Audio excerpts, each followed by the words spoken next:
ដល់ទៀតហើយការបង្ហោះខ្លែងឯកបាទនេះអ្នកផលិតបាទចាស់ខ្លែងឯកចាស់ឯកនេះកំពុងធ្វើឯក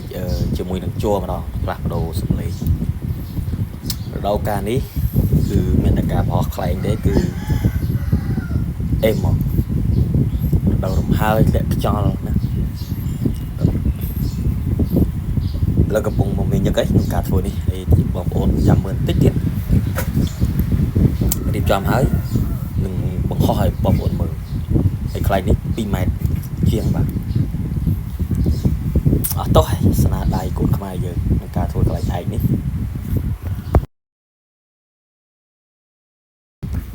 ចាប់ផ្ដើមឡើងឥឡូវហើយឯកយើងសេរីស្រង់ហើយបាទសេរីស្រង់ហើយពូកែណាគាត់ពូកែធ្វើខ្លែងធ្វើបានឡើងស្អាតអាចនឹងបញ្ជាជាមួយគ្រូទឺបានបាទកុំឲ្យចាញ់គ្រូទឺឃើញធ្វើខ្លែងច្រើនឥឡូវខ្ញុំធ្វើក្រុមធ្វើឲ្យចាញ់គ្រូទឺបាទហើយនេះចង់ដុំភ្លើងទៀតបោះពេលយប់ពេលយប់គឺឃើញភ្លើងយើងចង់ដុំភ្លើងនៅខ្លែងចឹងមកចាញ់គ្រូទឺឃើញបកែហ្មងតិចទៀតបងប្អូនតិចទៀតបានឡើងឥឡូវយើងកំពុងតែរៀបចំស្រីស្រង់ដើម្បីឯងហ្នឹងឬអេមហ្មង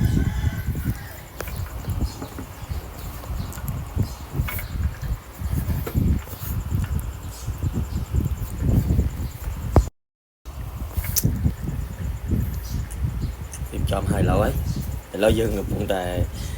ពង្រេកតុយកតុយវែងហ្មងណាមិនក្រោម80ម៉ែត្រទេកតុយនេះបាទវែងហ្មងអត់តោះហ្មងកតុយនេះវែងហ្មងកតុយនេះជាមួយអ្នកប្រេកតុយច្រាយបងប្អូនតិចទៀតកតុយហើយ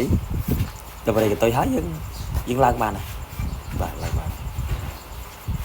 ប្រេកតុយហើយយើងឡើងបានបាទចាប់ផ្ដើមហើយយើងកំពុងតែចងកតុយ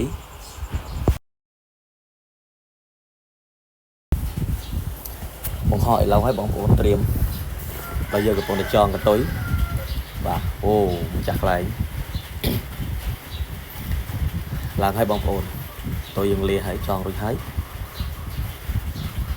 តោះចាប់ផ្ដើមចូលដល់នាទីបង្ហោះមកបងប្អូនខ្លែងហោះឡើងស្អាតមែនទេស្អាតរាងខ្លែងចាស់រាងមកឡើងសង្ហាហ្មង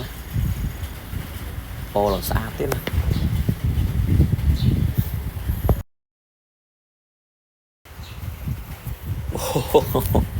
អ្នកលេកតុយរត់បណ្ដាំងក្រាវដល់កតុយប្រហែលចង់100ម៉ែត្រឡើយនៅកតុយអត់ទោះហើយកតុយនេះចឹងមិនថាប្រកែខ្លាញ់នេះស្អាតមែនទេហ្មងកុំឲ្យចាញ់គ្រូទឺបាទគ្រូទឺឃើញប្រកែហ្មងណាហើយដល់លេងមកក្បាច់នេះរណាណៃហ្មងប្រកែគ្រូទឺធំហើយគ្រូទឺលេងម្ដងសាស័យម្ដង5ម៉ែត្រពុកចុងដូងខ្លាញ់គ្រូទឺបញ្ចាំងឥឡូវត្រៀមអ្នករត់ខ្សែត្រៀមខ្សែត្រៀម1 2 3បុបវូងឡើងហើយទូ